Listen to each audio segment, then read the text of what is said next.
میری آنٹی اور انکل کی طلاق ایک غلط فہمی کی وجہ سے ہو گئی تھی اور آنٹی اپنی زندگی کو سنبھالنے کی پوری کوشش کر رہی تھی۔ میرے والدین بھی اس دنیا میں نہیں تھے، اس لیے آنٹی نے مجھے اپنے ساتھ رکھ لیا۔ وہ میرا خیال رکھنے اور خدمت کرنے میں کوئی کسر نہیں چھوڑتی تھی اور میری ضروریات کا پورا خیال رکھتی تھی۔ میں بھی گھر کے کاموں کے ساتھ ساتھ انہیں اپنی سر توڑ محنت سے بھرپور سکون دیا کرتا تھا۔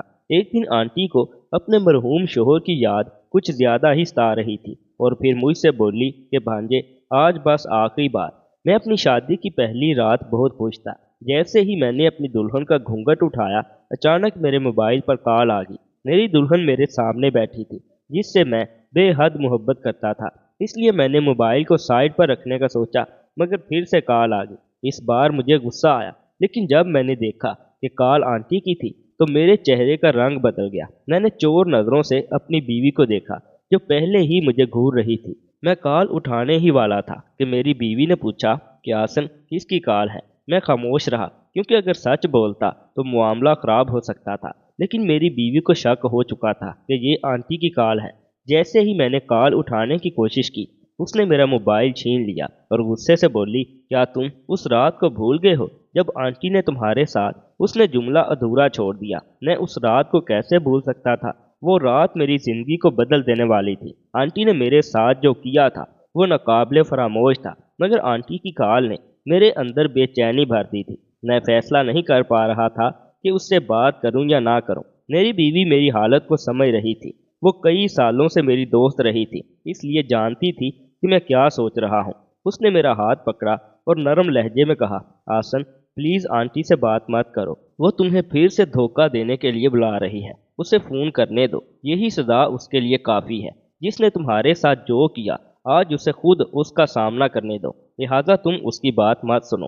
آج ہم نے اپنی نئی زندگی کا آغاز کیا ہے، لیکن تمہاری آنٹی پھر سے ہماری زندگی میں زخم پر نمک چھڑکنے کی کوشش کر رہی ہے۔ میں نے بیوی سے اپنا ہاتھ چھڑایا اور کمرے میں ٹہلنے لگا۔ ذہن مسلسل الجھا ہوا تھا کہ کیا کروں۔ ایک طرف وہ آنٹی تھی جو رات کے اس پہر مجھے کال کر رہی تھی، اور دوسری طرف میری نئی نویلی دلہن تھی جو میرے لیے سب سے زیادہ عزیز تھی، جس کے ساتھ شادی بڑی مشکلات کے بعد ممکن ہوئی تھی۔ میری زندگی ان دونوں عورتوں کے درمیان پھنس کر رہ گئی تھی۔ ایک نے میری زندگی برباد کی تھی تو دوسری نے اسے دوبارہ سنوار دیا تھا۔ میری بیوی نے میری پریشانی کو محسوس کیا اور میرے سامنے آ کر بولی، تم کیا سوچ رہے ہو؟ وقت ضائع مت کرو، اس رات کا ہم نے کتنی بے صبری سے انتظار کیا تھا۔ وہ مجھے منانے کے لیے آگے بڑھی۔ اس کی محبت بھری حرکت نے مجھے لمحے بھر کے لیے پگھلا دیا، مگر اچانک میں نے آنٹی کا فون اٹھا لیا۔ فون اٹھا کر میں چپ رہا، کچھ بول نہیں پایا۔ شاید آنٹی کے لیے اتنا ہی کافی تھا کہ میں نے فون ریسیو کیا۔ وہ جانتی تھی کہ جو کچھ آخری رات ہمارے درمیان ہوا، اس کے بعد میں اس سے بات نہیں کروں گا۔ وہ خود بولی، مجھے معلوم ہے کہ تم مجھ سے بہت ناراض ہو، لیکن میں بہت مشکل میں ہوں، بس آج کی رات مجھ سے مل لو، اس کے بعد میں تمہیں کبھی تنگ نہیں کروں گی۔ یہ کہہ کر اس نے فون بند کر دیا۔ میری بیوی نے غصے سے میری طرف دیکھا۔ اسے یقین نہیں آ رہا تھا کہ میں نے آنٹی سے بات کی ہے۔ وہ میرے وجود سے لپٹ گئی اور روتے ہوئے بولی، میں تمہیں کسی صورت نہیں جانے دوں گی۔ وہ عورت بہت چالاک ہے، بہانے بہانے سے تمہیں بلا رہی ہے۔ وہ نہیں چاہتی کہ ہم دونوں خوش رہیں۔ اس کی باتوں نے مجھے مزید بے چین کر دیا۔ میں نے اسے سمجھانے کی کوشش کی، مجھے جانے دو پلیز، لیکن وہ غصے میں بولی، کیا تم بھول گئے کہ اس نے تمہارے ساتھ کیا کیا تھا؟ اس پر مجھے غصہ آ گیا۔ میں نے خود کو اس سے الگ کیا اور کہا کہ وہ میری آنٹی ہے، اس نے جو کیا وہ جانے اور اس کا ضمیر جانے، لیکن میں اسے اس حالت میں نہیں چھوڑ سکتا۔ میں کمرے سے نکلنے لگا تو اس نے میرا ہاتھ پکڑ لیا اور کہا کہ سوچ لو آسن، اگر تم آنٹی کے پاس گئے تو میرے پاس واپس مت آنا۔ یہ کہہ کر وہ زور زور سے رونے لگی۔ مجھے یقین تھا کہ میری بیوی کو لگا تھا کہ میں آنٹی کے پاس کبھی نہیں جاؤں گا، خاص طور پر اب جب میری شادی ہو چکی تھی اور شادی بھی محبت کی ہوئی تھی۔ لیکن آج میں مجبور تھا۔ میں اسے سونے کا کہہ کر آنٹی کے گھر کی طرف چل پڑا۔ گاڑی چلاتے ہوئے ماضی کی یادیں مجھے گھیرے ہوئے تھی۔ میرا نام آسن ہے۔ میرے والدین ایک حادثے میں چل بسے تھے اور ان کے بعد آنٹی نے مجھے سنبھالا۔ آنٹی شادی شدہ تھی، مگر طلاق کے بعد اس کی کوئی اولاد نہیں تھی۔ میں اپنے نانا کے گھر آ گیا، جہاں ماموں کے ہاتھوں مختلف ظلم برداشت کرنے پڑتے تھے۔ میری یہ قابل رحم حالت دیکھ کر خالہ کو مجھ پر بہت ترس آیا۔ لہٰذا پھر خالہ نے مجھے اپنے ساتھ لے جانے کا فیصلہ کیا اور کہا کہ میں تمہاری ذمہ داری اٹھاؤں گی۔ میں ان کے ساتھ چلا گیا۔ انہوں نے مجھے ہر آسائش دی، لیکن آج میں سوچ رہا تھا کہ وہ مجھے اس وقت کیوں یاد کر رہی ہے۔ اسی کشمکش میں آنٹی کے گھر کے سامنے پہنچ گیا۔ میں تیزی سے اندر داخل ہوا۔ نہ جانے کیوں مجھے ایسا محسوس ہو رہا تھا کہ آنٹی کسی پریشانی میں ہے۔ میری آنٹی سے ناراضگی اپنی جگہ، لیکن اس وقت مجھے اس کی فکر ہو رہی تھی۔ میں ان کے کمرے میں پہنچا تو دیکھا کہ وہ میرا ہی انتظار کر رہی تھی۔ مجھے دیکھتے ہی انہوں نے اپنا رخ موڑ لیا اور دھیمے لہجے میں کہا، یاسین تم مجھ سے اتنا دور کیوں ہو گئے؟ مجھے تمہاری بہت ضرورت تھی۔ میں خاموش کھڑا رہا اور وہ اچانک آگے بڑھ کر مجھ سے لپٹ گئی۔ آنٹی کے قریب آتے ہی ایک لمحے کے لیے مجھے وہی خوشبو محسوس ہوئی جو بچپن میں مجھے سکون دیتی تھی۔ جب پہلی بار آنٹی کے گھر آیا تھا تو مجھے الگ کمرے میں سونے سے ڈر لگتا تھا۔ آنٹی کے وسیع گھر میں کمروں کی کوئی کمی نہیں تھی، لیکن خوف کے باعث میں ان کے پاس ہی سوتا تھا۔ میں ان کے ساتھ لیٹ کر آنکھیں بند کر لیتا اور سونے کا ڈرامہ کرتا تاکہ وہ مجھے اپنے کمرے سے نہ نکالیں۔ آنٹی ہنستے ہوئے پوچھتی، اپنے کمرے میں کیوں نہیں جاتے؟ میں فوراً جواب دیتا، میرے کمرے میں بھوت ہے، وہاں مجھے ڈر لگتا ہے، اس لیے میں آپ کے ساتھ سوؤں گا۔ یہ کہہ کر میں زور سے ان کے ساتھ لپٹ جاتا اور وہ ہنس کر مجھے اپنی باہوں میں چھپا لیتی۔ وقت گزرنے کے ساتھ یہ عادت پختہ ہوگی۔ آنٹی کو بھی میری عادت ہو گئی تھی اور کئی سال ہم اسی طرح سانس ہوتے رہے۔ اس لمحے آنٹی نے مجھے کہا کہ تم کتنے جوان ہو گئے ہو۔ میں ان سے کہنا چاہتا تھا آپ کتنی کمزور ہو گئی ہیں، لیکن میں چپ رہا۔ وہ الگ ہو کر بیڈ پر بیٹھ گئی اور مجھے بھی پاس بیٹھنے کا اشارہ کیا، لیکن میں کھڑا رہا۔ میں نے کہا، آپ کو پتہ ہے آج میری شادی تھی، لیکن آپ نے مجھے بلا لیا۔ آپ جانتی ہے نا وہ لڑکی میرے لیے کتنی خاص ہے۔ مجھے جلدی واپس جانا ہے۔ میری بات سن کر آنٹی کے چہرے کا رنگ بدل گیا۔ میں جانتا تھا کہ وہ رمشا کا نام سن کر ہی ایسا رد عمل دیں گی۔ رمشا کو آنٹی کبھی پسند نہیں کرتی تھی۔ میں پہلی بار رمشا سے آنٹی کے گھر میں ملا تھا۔ وہ آنٹی کی پڑوسن تھی اور آنٹی کے گھر آتی جاتی رہتی تھی۔ جب آنٹی مجھے اپنے گھر لے کر آئی تو میں اکثر رمشا کے ساتھ کھیلتا رہتا تھا۔ آنٹی چونکہ طلاق یافتہ تھی اور ان کے بچے بھی نہیں تھے، اس لیے رمشا اور اس کے والد ان سے قریبی تعلق رکھتے تھے۔ ایک دن رمشا نے آنٹی سے پوچھا، آسین اسکول نہیں جاتا کیا؟ آنٹی نے میری طرف دیکھا اور کہا کہ کیا تم اسکول جانا چاہتے ہو؟ میں نے فوراً کہا ہاں۔ رمشا نے خوش ہو کر کہا، تو میرے اسکول میں داخلہ لے لو۔ آنٹی کے چہرے پر ایک لمحے کے لیے جھجک نظر آئی، کیونکہ رمشا کا اسکول بہت مہنگا تھا۔ میں نے فوراً رمشا کی بات ٹال دی اور کہا کہ مجھے وہاں نہیں جانا، لیکن آنٹی نے میرا چہرہ دیکھا اور فیصلہ کیا کہ جو بھی ہو وہ کسی نہ کسی طرح اپنے بھانجے کو اسی اسکول میں پڑھائیں گی۔ اس وقت رمشا خوشی خوشی اپنے گھر لوٹ گئی اور آنٹی نے میری تعلیم کے لیے بے انتہا محنت کی۔ اس نے مجھے وہاں پڑھانے کے لیے دن رات ایک کر دیا، اور میں اس بات پر آنٹی کا جتنا بھی شکریہ ادا کروں وہ اتنا ہی کم ہے۔ آنٹی نے آج مجھے اپنے پاس بلایا تو میں دوڑا چلا آیا، کیونکہ آنٹی کے مجھ پر بہت احسان تھے۔ آنٹی نے مجھے بٹھایا، اب اتنے دنوں کے بعد آئے ہو تو بیٹھ کر بات ہی کر لو۔ شاید آنٹی نے مجھے بات کرنے کے لیے بلایا تھا، مگر میرے پاس اتنا وقت نہیں تھا۔ مجھے اپنی بیوی کے پاس واپس جانا تھا، جس پر آنٹی کہنے لگی، تم مجھے بہت عزیز ہو، مگر دوبارہ اس لڑکی کا نام میرے سامنے مت لینا۔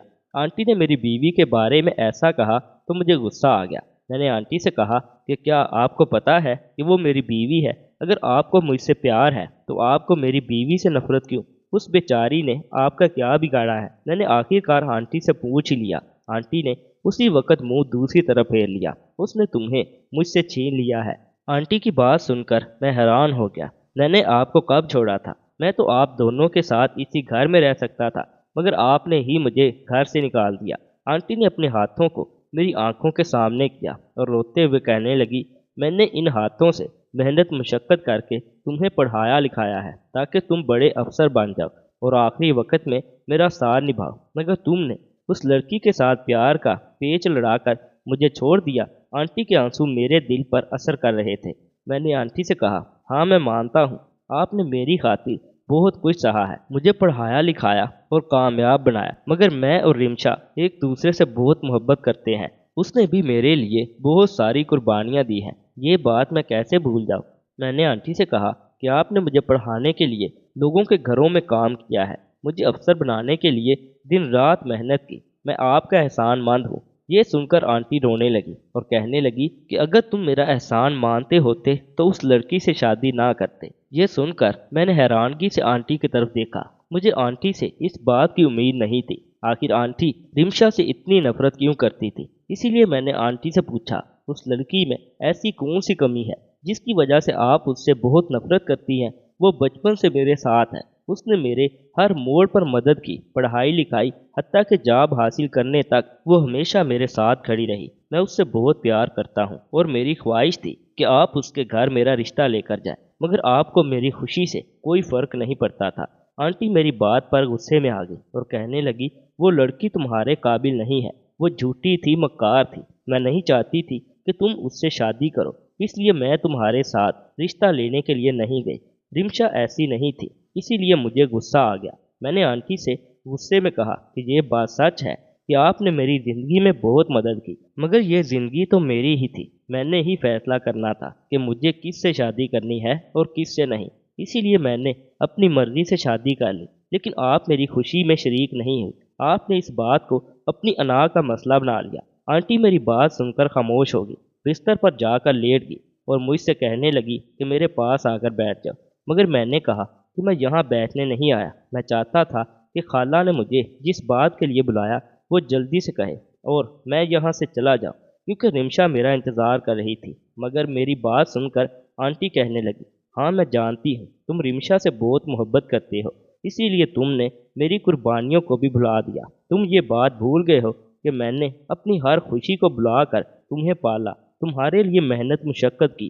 آج تم میری وجہ سے اتنے بڑے افسر بن چکے ہو، مگر اب تمہیں اس لڑکی کی فکر ہے۔ تم میری بات سننے کی بجائے اس لڑکی کے پاس جانا چاہتے ہو کیونکہ وہ تمہارا انتظار کر رہی ہے۔ میں جیوں یا مروں تمہیں اس بات سے کوئی فرق نہیں پڑتا۔ آنٹی کی بات سن کر مجھے غصہ آ گیا۔ میں نے کہا، وہ میری بیوی ہے، میں اس کے پاس نہیں جاؤں گا تو کہاں جاؤں گا؟ وہ مجھ سے بہت محبت کرتی ہے، اس نے بھی میری خاطر بہت قربانیاں دی ہے۔ آج ان قربانیوں کا صلہ دینے کی رات ہے، مجھے رمشا کے پاس جانا ہے۔ آپ نے جو بھی بات کرنی ہے جلدی سے کریں اور مجھے واپس جانے دیں۔ جب آپ نے مجھے کال کی تو تب وہ نہیں چاہتی تھی کہ میں آپ سے ملنے آؤں، مگر آپ کو تکلیف میں دیکھ کر میں آپ کے پاس آ گیا۔ حالانکہ رمشا نے مجھے بہت روکنے کی کوشش کی، پہلی ہی رات کو میں اس کا دل توڑ کر یہاں آ گیا۔ آنٹی میری بات سن کر کہنے لگی، مجھے پتا ہے کہ تم اسی کا ساتھ دو گے کیونکہ اب وہ تمہاری بیوی ہے اور تم مجھ سے پیار نہیں کرتے، لیکن میں چاہتی ہوں کہ تم آج کی رات اپنی بیوی کے پاس مت جاؤ بلکہ میرے پاس رہو، کیونکہ آج کی رات مجھے تمہاری سخت ضرورت ہے۔ آنٹی کی بات سن کر میرے ہوش اڑ گئے۔ آپ کیا کہنا چاہتی ہے؟ میں نے اس سے شادی کی ہے، میں اسی کے پاس جاؤں گا۔ آنٹی کہنے لگی، تو میں بھی تم سے بہت پیار کرتی ہوں، پلیز آج میرے پاس رک جاؤ، میرا دل بہت اداس ہے۔ یہ کہہ کر آنٹی بستر پر لیٹ گئی اور مجھے پھر سے پاس بیٹھنے کا اشارہ کیا۔ میں آنٹی کو حیرانگی سے دیکھ رہا تھا۔ آج آنٹی کو کیا ہو گیا تھا؟ میں حیران تھا، مگر میں آنٹی کو انکار نہیں کر سکتا تھا، اس لیے اس کے پاس بیٹھ گیا۔ وہ کچھ پریشان لگ رہی تھی، اسی لیے میں چاہتا تھا کہ میں اس کی بات سن لوں کہ وہ کیا کہنا چاہتی تھی، مگر اسی وقت میرے موبائل پر رمشا کا فون آ گیا۔ وہ بار بار میسیج بھی کر رہی تھی اور رو رو کر مجھے واپس بلا رہی تھی، مگر میں نے یہ بات ٹھان لی تھی کہ آج میں آنٹی کی بات سن کر ہی جاؤں گا، اسی لیے میں اس کے پاس بیٹھ گیا، آنٹی کے پاؤں دبانے لگا۔ شادی سے پہلے میں اکثر آنٹی کے کاندھے بھی دبا دیا کرتا تھا، ان کے پاؤں دبایا کرتا تھا کیونکہ وہ سارا دن کام کر کر کے تھک جاتی تھی۔ آنٹی کہنے لگی کہ میں تمہیں یہ بات کبھی نہیں بتانا چاہتی تھی، خاص طور پر اس رات جب تم نے رمشا سے شادی کی۔ میں چونک کر آنٹی کا چہرہ دیکھنے لگا۔ میں نے آنٹی سے پوچھا کہ کون سی بات؟ آنٹی مسکرا کر کہنے لگی، میں اپنے دل میں سوچنے لگا، آخر ان کے پاس کون سی بات ہے جس لیے آنٹی نے مجھے بلایا ہے؟ کیا وہ بات اتنی اہم تھی کہ آنٹی نے مجھے شادی کی رات ہی اپنے پاس بلا لیا؟ یہ سن کر آنٹی کہنے لگی، یہ اس رات کی بات ہے جب تم میرے پاس آئے تھے اور تم نے کہا تھا کہ آنٹی مجھے اپنے داخلہ کی فیس دینی ہے، اگر میں فیس نہیں بھرتا تو وہ مجھے امتحان میں نہیں بیٹھنے دیں گے، یہ امتحان میرے لیے بہت ضروری ہے۔ تو تم اپنی بات مکمل کر کے خاموش ہو گئے تھے، مگر میں جس مشکل میں پڑ گئی تھی تمہیں کیا بتاؤں، کیونکہ تم نے مجھ سے بہت بڑی رقم مانگ لی تھی اور اس وقت میرے پاس پیسے نہیں تھے، مگر میں نے اس وقت فیصلہ کیا کہ میں تمہاری خاطر اپنا زیور بیچ دوں گی، کیونکہ اب زیور میرے کسی کام کا نہیں تھا۔ یہ بات میں کیسے بھول سکتا تھا؟ اسی رات کو میں آنٹی سے ایسا ناراض ہوا تھا